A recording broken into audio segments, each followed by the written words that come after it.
What's that process? How do you take something that you don't know anything about, Yep. break it down, and then write it in a way that sounds and shows that you're smart about it? Yeah, this is a great one. So when I first started, excuse me, and what we're talking about here is building systems. And I think this is something I've just naturally been able to do it, but it eludes a lot of people.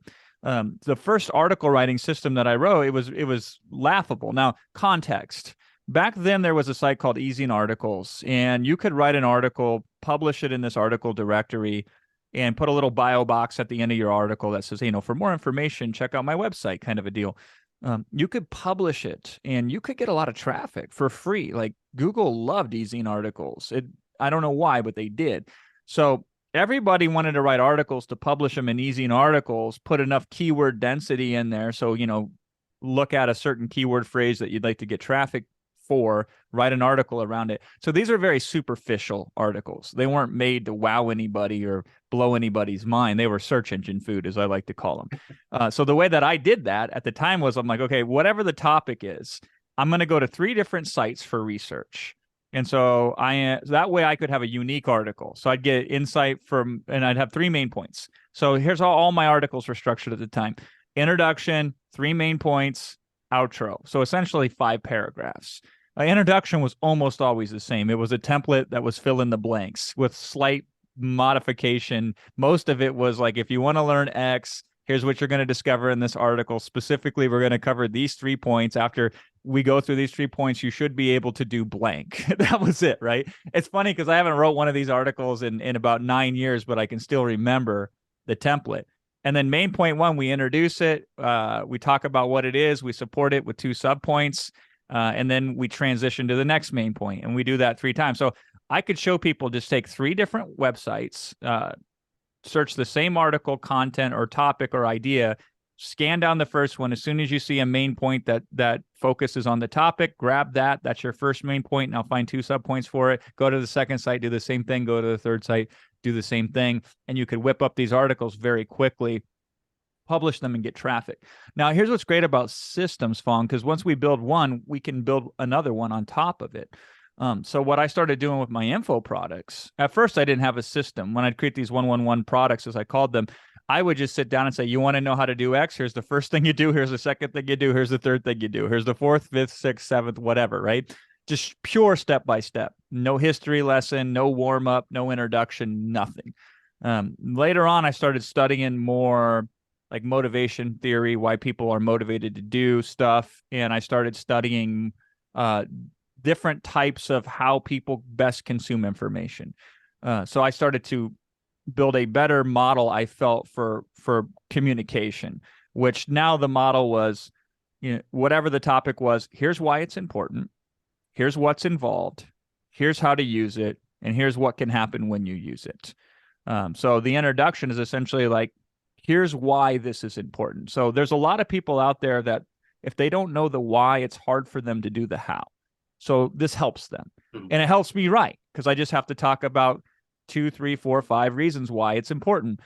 Here's what's involved. So these are the pieces. So if you think about, if you're cooking a meal, right, what are the ingredients? So what's involved here are the major pieces. Now, 80-20 rule states that 20% of your inputs give you 80% of your results, right? So I'm trying to always find those vital few pieces of information that make the most difference. So here's what's involved. These key, critical, vital pieces of information. And then here's how to use them.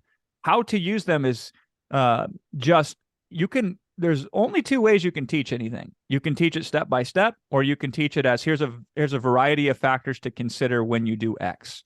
So that's all I had to figure out. So whatever was involved, I had to see, how do we use that? We either say, here's the 4 things you need to do, or we say, here are the 4 things you need to be aware of, and here's how you can use them. And so that was like the how. So each of those 4 things then was broken down with, here's why this thing is important, here's what's involved with it, here's how specifically to put it into action, and here's what can happen when you put it into action.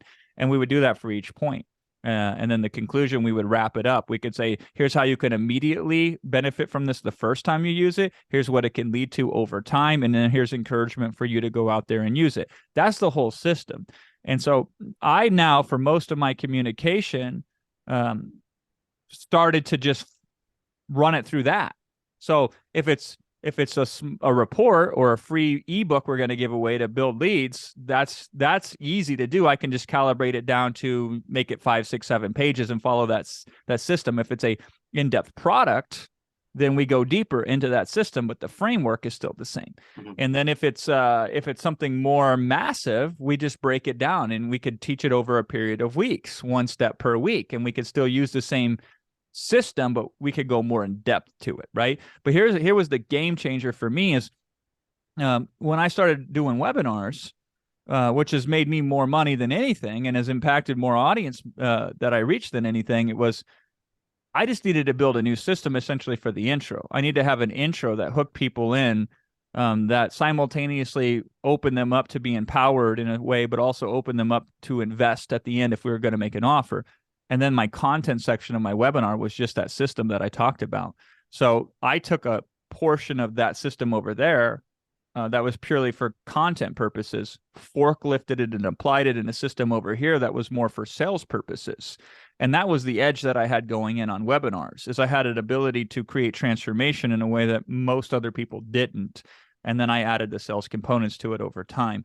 But it all really started with that first basic system of articles, and then reiterating it to find it more applicable in other circumstances beyond these very superficial search food type of articles. And then from that, taking pieces of it, or finding different applications of it. And that's really been the whole foundation of my success, comes from that.